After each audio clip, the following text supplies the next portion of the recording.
Hello everyone, welcome to today's review of the Yolopark AMK Mini Series Soundwave model kit. Now this is a 4-inch model. It's really annoying they've put these stickers here, but this is a 4-inch model, so not like most of my other figures. But I thought for $10 you can't really go wrong. As you can see here, it comes and you need to build it. This is the end model, and they have 5 others which they have annoyingly covered with a sticker. One of them being Starscream, Megatron, Optimus Prime, Bumblebee and Grimlock. These are all part of their AMK Mini Series model kit line. But here is the box. It's actually quite well designed. It seems like this is the original Soundwave design. It's interesting to see here they've actually got they've got the images from the show, and yet some of the figure doesn't match up. But for a 4-inch figure, it's kind of, you get what you get. It doesn't cost very much. So let's bust this open, shall we? Now, as soon as you take it out of the box, you find that it's in pieces. It is quite interesting to see an array of different hands, but there are all the pieces. It also comes with a diagram of what it should look like, along with some of the other movements.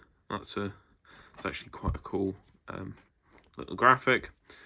And it comes with, some of the articulation that it has. Inside the booklet, it has step by step, which I will probably not read through, as it doesn't look too complicated to put this figure.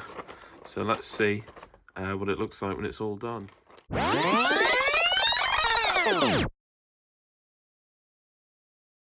And here is the finished model of Soundwave. I actually it was quite quick to build this, but I actually had a really good time building it. So as always with these videos, we will start by looking at the accessories and stuff, and then we'll move on to the actual figure and stuff.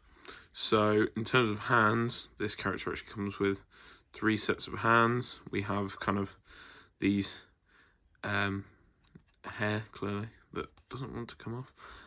We have these outstretched hands, kind of almost zombie-ish, which are really interesting. I couldn't really see a need for these hands, unless of course it was like a action pose or something, which I don't know how it would be possible with this figure.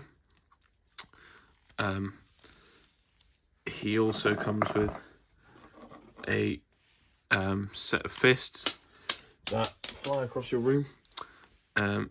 He comes with a set of fists, which actually have a slot in them here, as these are the only fists that can hold the actual gun that he comes with, which I think could have been done better on all the imaging and stuff. As you can see, the tip of the gun is silver, but in this case it is just a piece of blue plastic, quite a thin piece of blue plastic as well. You're looking, it's got these big holes, whereas on this one it's just a completely solid tube. I don't know if it's to save on plastic waste or what have you, but I'm actually going to slot the other fist on here. Also has a spot for the gun, which is quite interesting. The gun is really loose in this hand. Like if you turn it upside down, it falls out. But something I've noticed is that, I don't want to do it in here because it gets quite stuck, but it's really hard to get it into his other hand and really hard to get out. So once you get it into his left hand, you're basically not taking it out. And then finally, I'm only going to show you one of these, but Soundwave comes with a pointing finger. I'm probably going to use this for thumbnail, but I'm not sure why he needs a pointing finger, but apparently he does. Yolopark thinks so. And last but not least, we also have Soundwave. Is it Soundwave or Shockwave? I always forget. The turret Gatling gun that sits on his shoulder. You just pin it in, and you can move it up and down. Doesn't really have much else to it other than that.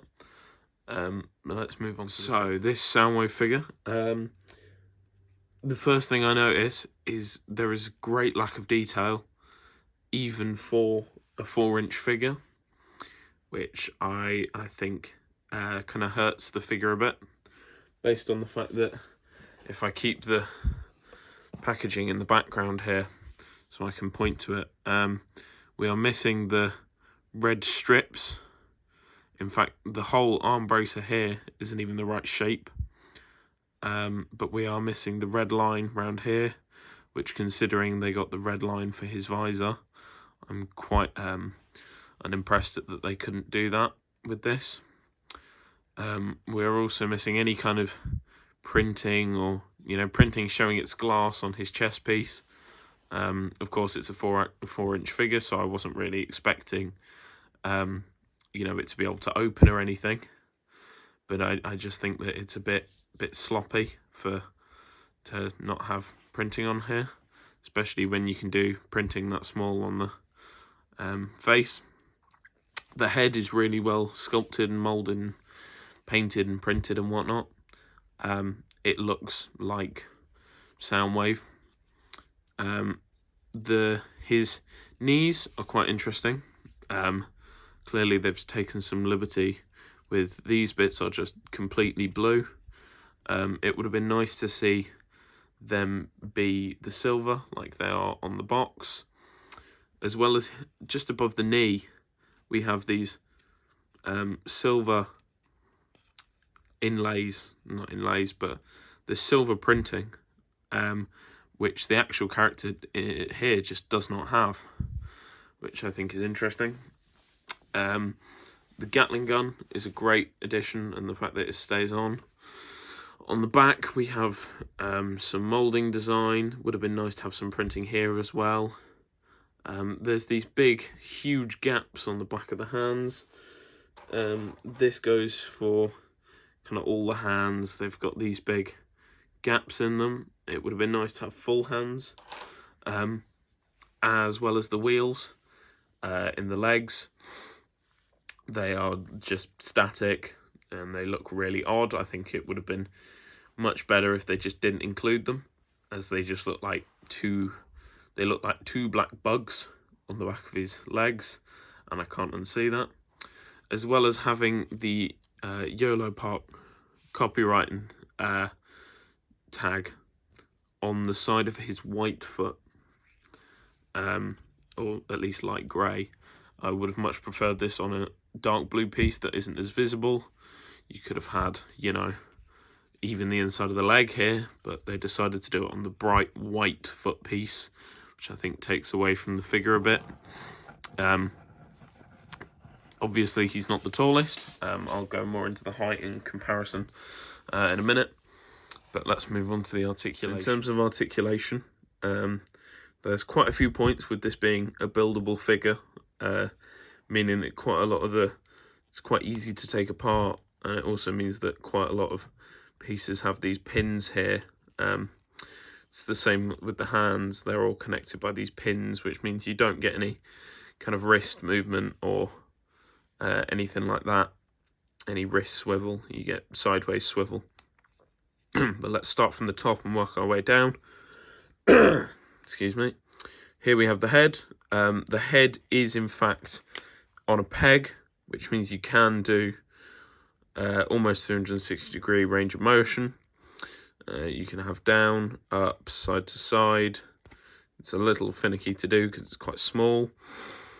Then we have the articulation of the Gatling gun. This isn't anything too extreme. It's just a single hinge that it moves upon. Moving on to the shoulders. The design of the shoulder is quite interesting. Has these big gaps here for the other kind of pegs in which you peg it onto. Shoulders actually look decent. Once again, I didn't mention this in the design section, but there's quite a lot of design that just isn't on the original. They've taken some liberties with that, as well as these. I didn't even notice these silver pegs in the arms and legs here. Ignore that, please, for the love of God. But in terms of shoulders, we have basically 360. They can move almost any degree you want.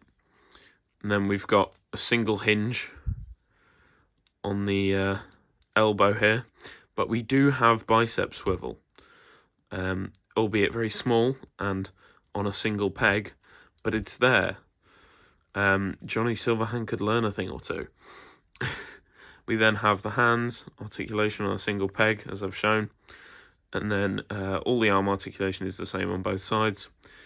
We have the waist kind of spinning, which is, once again, it's just on this kind of peg design. I wish they could have used some more things. There is no ab crunch on this figure, unfortunately. It would have been quite hard to do though, so I respect it. Moving down, we have the legs here, which have two joints actually. They are on a ball and socket joint, which means you can do a full splits, but also these kind of thigh, it's hard to turn them, but it does have kind of thigh swivel. It is really hard to undo because it's quite small. And then we have the knee joints here. These give you about a 90-degree range of motion, which isn't too bad, especially when combined with the thighs. It can give that's a funky pose for Soundwave. Polish Soundwave confirmed. But yeah, that is quite a good combination of joints. And then the feet are on ball and socket joints, as you can see here. It's quite easy to take them off if you just bend them down too far. And then it's off, but sometimes you can't get it out. Or you can throw it across the room again. That works too. Sometimes it's a bit hard to get on. Let's go into my final thoughts of this figure. So, onto my final thoughts for this figure. There are some kind of, liberties that Yolopark have taken with the design. They've kind of made it their own, despite being based on the original design from the original cartoons. Interesting to note that it is 40 years. So, this would be the design from the 80s.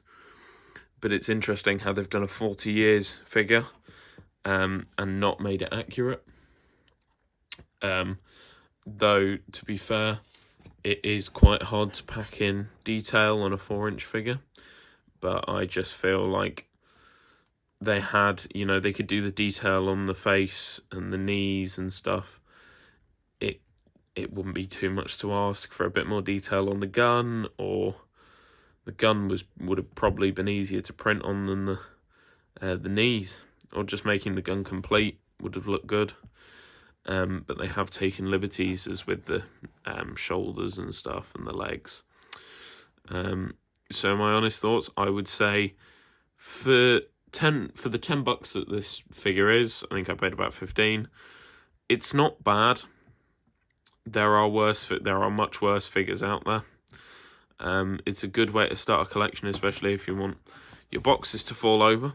But it's a good way to start a collection, considering the entire wave here is the same price range. I think I don't know if they still have the deal going, but there's a deal, probably not by the time people see this, but they had a deal for Megatron and Optimus Prime together. I'm going to see if I can actually hop on that and see if it's still there, because I'd like to review those figures as well. But they have taken some liberties with this figure. Some I wish they hadn't, some I wish they had, that should be there but they're not.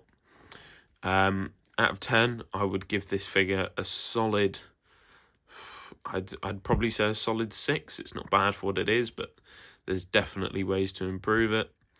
Thank you for watching this review of the Yolopark 4-inch Soundwave, and I hope you check out some of my other videos, and I hope to see you later.